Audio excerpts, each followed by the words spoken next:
The Lord be with you. A reading from the Holy Gospel according to Matthew.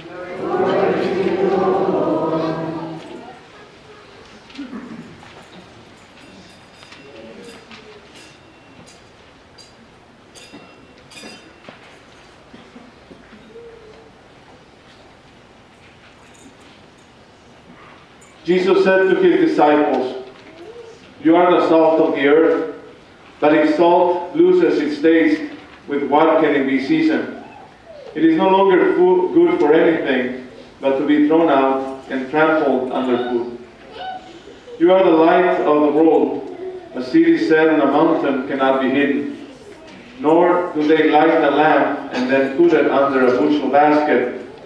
It is set on a lampstand, where it gives light to all in the house.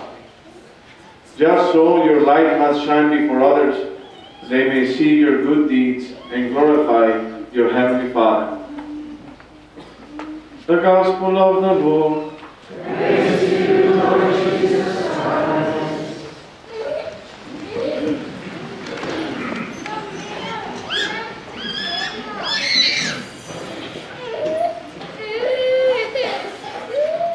That they might see your good deeds and glorify your heavenly Father. Something principle, basic of our faith, or the tenets of our faith, is action.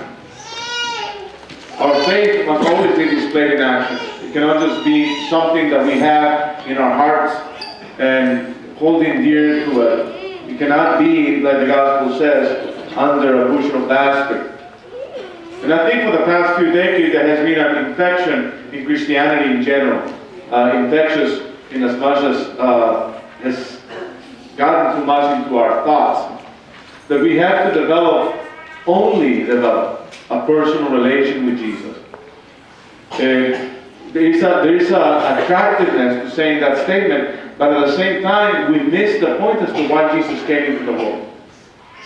We miss the point that He came to send us to be salt of the earth and to be light of the world. So it cannot be just a me and Jesus spirituality. Can never be. Actually, we have temptations to do that. To think that the only thing I have to do is develop an internal spirituality and everything else, it doesn't matter. It cannot be that. But I think in the latest developments in gospel for the past 40 years or so, we try to merge the self-help philosophy in Christianity, and we have come and seen a lot of what is known as the gospel of prosperity. The gospel of prosperity basically states that if you follow Jesus, your life will prosper, financially, basically. Or in outward things, your life is going to be better. All the problems you have, basically, they're a fiction of your imagination, and as long as you follow Jesus, everything will be fine. So it becomes kind of an investment in our spiritual growth, and sometimes it cripples us. Because we think that if we have problems or there are areas in our lives that we need to heal, that somehow they show deficiency on their spirituality. We think that because we may be going through the dark or gloom side of life, there is something wrong in my faith. I don't have enough faith. The prophet Isaiah speaks about that gloom inside the heart and what happens to it in the first reading today.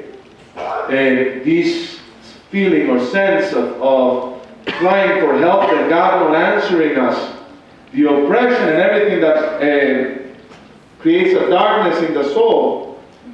And the prophet Isaiah says that the light shall rise from you in the darkness, and the gloom shall become for you like midday. Speaking of this darkness, and I think many times it's because we feel that our spirituality, our spiritual growth is not so strong, then I have this reaction. My spiritual life inside is not going so good. What's the solution that the prophet Isaiah, and the Lord gives to the prophet Isaiah? Help others. Share your bread with the hungry, shelter the oppressed, clothe the naked. Then your light shall break forth like the dawn, and your wound shall quickly be healed. The wound inside your heart will be healed when you get out of yourself. That's basically what God is telling the people, to the prophet Isaiah. As opposed to just being in the bushel basket and trying to figure out how to best heal with our own woundedness, our own brokenness inside our hearts. What the gospel and the word of God compels us to is to get out of it. It needs to come out. In order for it, we need to do acts of charity. We need to see for the hurts of others and find ways to support and help others. And in doing so, we come out of our own shell. We heal. But we don't like to do that. Sometimes we just fester in our own woundedness, our own brokenness, and we just want to stay there. And then we try to catch Jesus and bring him under the bushel basket in our soul. That's the danger of that individualistic spirituality of Jesus. It creates an image of Jesus that is not real. It's not enfleshed. It's an image of Jesus that's basically an idea of Jesus. And how many people follow the idea of Jesus? And that sounds like a nice thing, just it's a floating idea, like a ghost. When Jesus appears to the apostles in the lake, they didn't recognize him and they thought he looked like a ghost. And I think in many ways our culture, as many Christians speak out, talking heads on television, we create an image of Jesus that is not real, it's not concrete. What are we supposed to do and how are we supposed to follow? It creates a brokenness, a dislocation between what we believe Jesus is and how concrete the actions of Jesus are. Acting like Jesus, behaving like Jesus, it transforms the soul outwardly, inwardly. When Jesus speaks about that, you are the salt of the earth, you are the light of the world, precisely speaking of this congruency in our faith. It cannot just remain hidden. It has to have an effect on the life around us.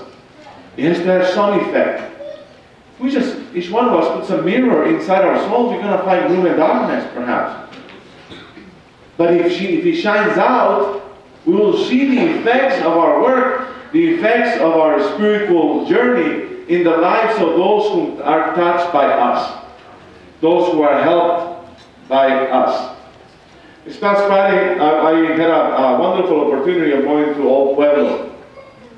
And eventually, perhaps we can be able to work with them. That is an organization in Tucson that helps people in various problems in their life. One is to help veterans adjust again to life. Other is to people who suffer from addictions, people who are coming out of jail, like a halfway house. Or he offers a lot of variety of things. And I went to visit them, and I must confess I was not wearing my clerics. I was in my CDs, as they say. I did it on purpose because I wanted to meet the residents. And sometimes when a priest walks into one of those places, people immediately they put another face. You guys do that too, I know. I see you walking on the streets and you don't look as Christian. But when you see the priest, it's all Father, everything is good. So I didn't wear my clerics precisely because I wanted to see how things are. And I went in and talked with them and they explained to me how the program works. I was very impressed, but I remember, one of the residents there who just came out of prison about 2 months ago, trying to pull his life together so he doesn't fall again on the path of addiction. I met and talked to him for a while, and then I was asking him questions, and then he'd ask the question, so, what are you doing here, basically? Who are you, All of a sudden you walk into our home. And as I'm a priest, he was surprised. Because I never thought a priest would visit us. I never thought a priest would visit us. For me, that was a shock. Not only that, just the thought as a parish, what can we do to help other people? That sometimes we think that other people are below our desire to help others.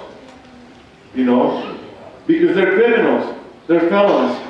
They did a terrible thing, and now they're in the peripheries of our society, and somehow we don't know how to reach out to them, to the addict, to the mentally ill. Those are the new lepers of our community, and we just shut them off. It's very easy to do toy drives for kids. But it's very hard to reach out to those who suffer from addictions or mental illness. How do we reach out to them? We don't do that. How do we become the salt of the earth in the world? We have to do it. Because we have to see how the people come out of their struggle so that we can come out of our own.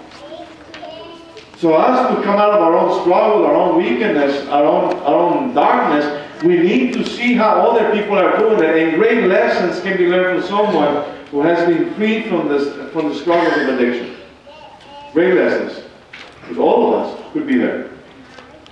Jesus says, you are the salt of the earth. That means that we gotta do more than just, someone said, Father, that means that we gotta spice things up. I don't think so. There is another continent that does that. It is hot sauce. Salt accentuates taste. What salt does is it brings out the original taste of the food. That's what it's supposed to do. It's not supposed to destroy it unless you put too much of it, like me. And then it just becomes not good. But I think when Jesus uses salt, uses it for two purposes. One is to speak of the necessity for us to transmit and let the flavor come out in others without having to impose your own taste on it. Salt just helps the flavor come out. As a church, we have a lot of work to do on that. As a church, we have to see where the Holy Spirit is at, and we need to bring grace to let it come out, to flourish on its own. But there is another quality of salt that I think Jesus was also referring to. And it's the quality to preserve food. To preserve. As Catholics, I think we have a great obligation of preserving the faith and transmitting it to the next generation. Preserving the faith. That means we cannot just taint the faith or create our own faith or trying to damage it, but preserve it for the next generation. It is sad, when you look at the numbers nowadays of those younger people. I don't say young anymore because I'm one of them and I'm not that young anymore. But generations, what we call Generation X, Y, and Generation Millennials. They're not engaged in the life of the church as much. I know some of you are here. Not engaged. And I'm trying to figure out what happened, and I'm going to be blunt and honest. I'm being recorded, hopefully, if you don't like my words. But I think we have failed to transmit it and to preserve the faith. We tainted it with too many worldly things. We have tainted the faith with too many worldly things. The idea, the premise was what is known as the human analogy, that in order for us to transmit the faith, we had to mimic what the world is doing to attract people and young people to it. I see it in youth groups. When I was going to seminary, before the seminary, we had to make them as worldly as possible so that young can come. So we have to decoy our faith to attract young people. That's an error, my brothers and sisters. That's an error. People will look for religion and faith precisely because it's not of this world. It has to look, taste, and feel differently. We cannot just entertain young people and pass them nothing. Pass them nothing. A church that does not transmit these doctrines to the next generation, but reduces everything to psychological well-being, is not transmitting what Jesus gave them, the deposit of faith. We're not transmitting it. I think the Xers, Ys, and Millennials do not have the strong, in general I'm speaking, the strong dogmatic tradition of the Catholic faith. Do not possess the deposit completely. So it's very easy for them to sway away and go to another direction because anything is the same. It all tastes the same. It's like going to a buffet. Potatoes and meat, they all taste the same. And we try to do the same thing and trying to take the taste of Catholicity out of our groups, religious education and programs, so that we become more like others. It doesn't work. As I always say, we have to be unshamefully Catholic. Unshamefully Catholic. Just Be as Catholic as you can be, with smokes and coffee inside the church. Yes, I know, I hear you coughing. But it has to be. It has to be. And some people may say, well, we don't use incense at the 5, the 8, and the 12. But at the 10 a.m., we use incense and we have enough ministers. Why? Because we need to transmit the faith. And it's part of our faith, our identity as Catholics, that we worship in this way. I need the young people to see how the church, the Catholic Church, looks when it's Catholic. I feel I need to do that. It has to be salt. It has to be light. It has to stand out. It has to stir things up in order for us to move forward in the faith. But I think for us, it's a great challenge to transmit this from just wishful thinking into deeds. And that's what has happened, I think, with Jesus in the last few decades. We have bought, not sold, but we have bought the idea of Jesus, but we have not encountered or given Him. He comes to us not just in word, but in sacrament. St. Paul speaks about that when he says that the message of his proclamations were not with persuasive words of wisdom. The church presents the gospel not just in words of wisdom. We're not a counseling agency. We're not a broadcasting network. We have the presence of Jesus in the sacraments, and He has to come to the sacramental nature of the church for people to really connect with Him. It's not just the idea of who Jesus is and where Jesus is at, but it has to come congruent in our actions, in our behavior, in our worship and adoration. An example, bad one perhaps, but an example of dislocating the message from action. We see the protests in the past few weeks on television. Not like politics, but actually politics is part of life.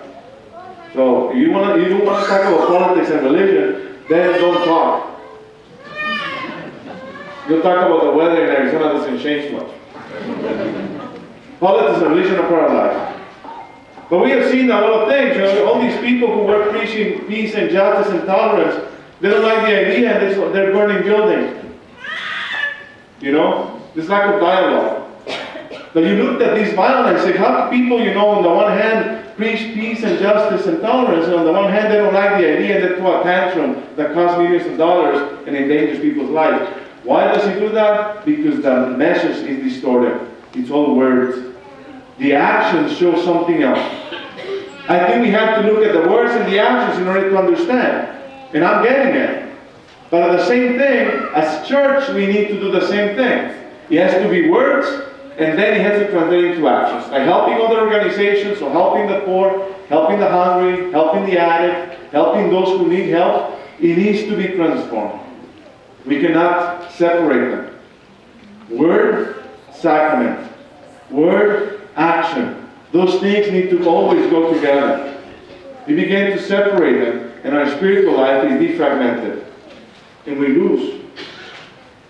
So that faith might rest not on human wisdom, but on the power of God, was St. Paul. It's not only on our strength, it is the Lord who's doing things through us. Jesus is not only an idea, but He's concretely in the Blessed Sacrament. He's concretely His body and blood, soul, and divinity giving of Himself to us. He's concretely baptizing. He's concretely blessing marriages. He's concretely present when we anoint the sick. He's there. So it's just not the idea of Jesus, but it's the reality of the sacramental life of the church that makes Him present.